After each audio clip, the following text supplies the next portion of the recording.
Dans cet épisode, tu vas découvrir toutes les nouveautés encore attendues en 2024, avec BMW et sa nouvelle M5 Touring, Aston Martin et sa Valhalla, Ferrari et sa nouvelle Hypercar. Bref, on va parler de 2024. Salut et bienvenue à un nouvel épisode de Clancy's Garage. Je m'appelle Manu et je suis un passionné de voitures, un passionné d'auto, tout comme toi. Bonne écoute. Alors oui, ça fait déjà bien quelques semaines en fait que je n'ai plus fait d'épisode. Tu m'as manqué, je t'ai manqué j'espère, vous m'avez manqué. Il y a eu plein de nouveautés entre-temps en Formule 1. La Formule 1 a débuté par exemple, Verstappen gagne tout, rafle tout, mais Norris est en train de revenir, c'est l'essentiel. On est dans le printemps, je souffre du rhume des foins, d'où mon nez complètement bouché aujourd'hui, mais c'est pas grave, on va continuer de vivre, il fait beau, c'est l'essentiel. Alors qu'on a presque atteint la moitié de l'année 2024, j'ai l'impression que les constructeurs n'ont pas encore tout dévoilé leurs intentions pour l'année, et pourtant il devrait y avoir encore quelques pépites à venir. On a principalement vu pour le moment des voitures électriques, des SUV, blablabli, blablabla, rien d'intéressant quoi. Moi je veux voir des voitures sportives, des supercars, des hypercars, des voitures pour des passionnés quoi. Donc toi et moi, on va faire un petit tour d'Europe pour voir ce qui se prépare chez les différents constructeurs. Tout d'abord chez Ferrari, Ferrari a dévoilé la remplaçante de la 812 Superfast. La 812 Superfast, c'était finalement la dernière GT de Ferrari en date. Et la bonne nouvelle, c'est que Ferrari garde son V12. Alors là, Ferrari a pris tout le monde par surprise. On s'attendait tous à du downsizing. C'est pas le cas. Ferrari garde son V12 dans son grand GT finalement. Cette nouvelle voiture s'appelle la 12 Cilindri. Et non, ce n'est pas un nom que j'ai inventé, c'est bien le nom que Ferrari a choisi pour cette nouvelle voiture. Dotée d'un V12, évidemment, de 6,5 litres, cette nouvelle Ferrari GT va produire 830 chevaux.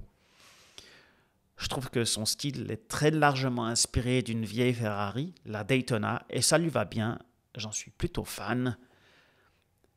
Prix de base à environ 400 000 €. Évidemment, avec les options Ferrari, on va plutôt s'approcher des 500 000 balles, du demi-million pour cette voiture. Cette année encore, mais plutôt en fin d'année, Ferrari est supposé dévoiler la nouvelle Hypercar, donc la Ferrari qui va remplacer la Ferrari. Ce nouveau modèle devrait avoir un aileron arrière énorme, en tout cas, c'est ce qu'on voit sur les photos espions. En termes de motorisation, ici, on ne devrait pas retrouver le V12 ni le V8. On devrait retrouver un V6 hybride issu du développement de la Formule 1. De toute manière, ça devrait être largement supérieur à 1000 chevaux. Le prix de cette nouvelle hypercar italienne devrait avoisiner les 2 millions d'euros, évidemment. Toujours du côté italien, on a eu un aperçu de la nouvelle Lamborghini qui remplacera la Huracan. Après l'Aventador, c'est au tour de la Huracan d'être remplacée. Cette fois-ci, on n'échappe pas au downsizing. Lamborghini abandonne son fameux V10 et le remplace par un V8 hybride, un tout nouveau V8 hybride. La puissance devrait être largement supérieure. On attend 900 chevaux dans cette nouvelle Lamborghini nom de code 634. Le nom attendu, mais pas encore confirmé par la marque, c'est la Lamborghini Temerario. Joli, on se réjouit de voir tout ça. On quitte l'Italie pour partir en Allemagne avec BMW qui s'apprête à présenter la nouvelle M5 Touring. Ce sera la troisième génération de cette M5 Touring. La dernière s'était éteinte en 2010 avec son fameux moteur V10. BMW va mettre le coup de grâce à Audi et son RS6. Déjà que la M3 Touring est plus performante que la RS6. On attend le M5 en V8 hybride encore plus féroce.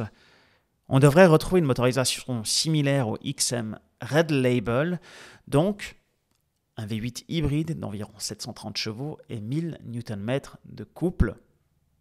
Ça sera pas mal comme papa mobile. Toujours en Allemagne, mais du côté de Porsche cette fois-ci, on attend la présentation de la nouvelle 911, la 911 hybride. C'est donc la première fois que ce modèle phare de Porsche va recevoir une motorisation hybride. Porsche a terminé tous les essais, plus de 3 millions de kilomètres dans cette voiture. et a même battu son propre temps au Nürburgring, enfin, propre temps, le temps de la 911 Carrera sur le Nürburgring de 8,7 secondes. Personnellement, je ne sais pas comment je me sens face à cette nouveauté, face à cette nouvelle, à cette tournure finalement de la 911. La 911, pour moi, c'est ma voiture préférée. J'ai un peu peur que cette version hybride finalement casse le truc. On verra ce que ça donne. On verra. On continue notre voyage en Angleterre cette fois-ci, principalement chez Aston Martin. Aston Martin a dévoilé la nouvelle Vantage après la DB11 qui a été remplacée par la DB12 l'année dernière. C'est au tour de la petite sœur, la Vantage, d'être remplacée. Bien que physiquement elle est très ressemblante à la dernière, on dirait presque un facelift, ce n'est pas du tout un facelift, c'est une toute nouvelle voiture. Aston Martin nous l'assure. Et tout simplement parce que, entre autres, le moteur a été complètement redessiné. C'est toujours le moteur V8 d'AMG, mais cette fois-ci redessiné et produit 605 chevaux. Tout comme la DB12, cette nouvelle Vantage profite du nouvel intérieur. Alors ça, c'est vraiment une bonne nouvelle. C'était entièrement refait par la maison pour entrer cette fois-ci vraiment dans la course. Aston Martin prévient tout le monde. Cette nouvelle Vantage n'est pas une GT, c'est une sportive pure et dure. D'ailleurs, il n'y a même pas de mode confort. Ça pousse, ça crie, ça secoue. C'est tout ce qu'on aime. Elle est vraiment jolie, cette Aston Martin. On se réjouit d'en voir sur nos routes. Toujours chez Aston Martin, on devrait voir d'autres nouveautés cette année. Deux principalement, avec les premières livraisons de l'Aston Martin Valhalla, qui est la première supercar à moteur central arrière de la marque. C'est finalement la petite sœur de l'Aston Martin Valkyrie. Ici, ça fera 1000 chevaux, 2,5 secondes du 0 à 100 et il y en aura seulement 999, donc 999 exemplaires pour cette voiture. L'autre nouveauté chez Aston Martin, et Aston Martin a surpris tout le monde à son tour, ils ont dévoilé un tout nouveau moteur V12 qui est destiné à la nouvelle Aston Martin Vanquish.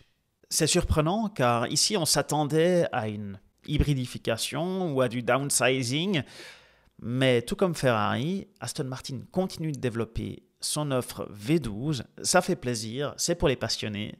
Cette nouvelle Vanquish devrait produire 825 chevaux de son moteur, sans hybridification, et donc ça sera une jolie rivale à la nouvelle Ferrari 12 cilindri. Après l'Angleterre, on part en France. En France, Bugatti devrait présenter sa nouvelle voiture vers la mi-année, on l'espère. On y est tout bientôt, on n'a encore rien vu, mais ça devrait venir. Bugatti devrait présenter celle qui va prendre le regret de la Bugatti Chiron. Ici, on n'a pas encore de nom. Par contre, ce qu'on sait, c'est que Bugatti va abandonner son W16 de 8 litres, donc son énorme moteur utilisé dans la Veyron et la Chiron. Bugatti a déjà rassuré tout le monde, il y aura suffisamment de cylindres dans ce nouveau moteur. En espérant donc que ce bolide ne soit pas trop électrique, on attend un W16, non c'est pas vrai, on attend un V16 couplé à 3 moteurs électriques pour un total d'au minimum 1800 chevaux, au minimum 1800 chevaux. Un 0 à 100 en dessous des 2 secondes, évidemment, mais surtout un 0 à 300 en 10 secondes. Vitesse max, 455 km/h, c'est chaud, ça va pousser. Des voitures sportives, on va donc en voir en 2024, ça fait plaisir, ça fait du bien. Les marques auto continuent de penser aux passionnés, de développer des voitures sportives, et ça, c'est l'essentiel. Les passionnés vont pouvoir se rincer l'œil. J'espère qu'on en verra encore beaucoup d'autres par la suite, peut-être pas pour 2024, mais en 2025. Voilà pour cet épisode, j'espère que ça t'a plu. Si c'est le cas, n'hésite pas à me suivre, t'abonner, liker et partager l'épisode. Merci pour ton écoute et on se retrouve à un prochain épisode. Ciao, ciao.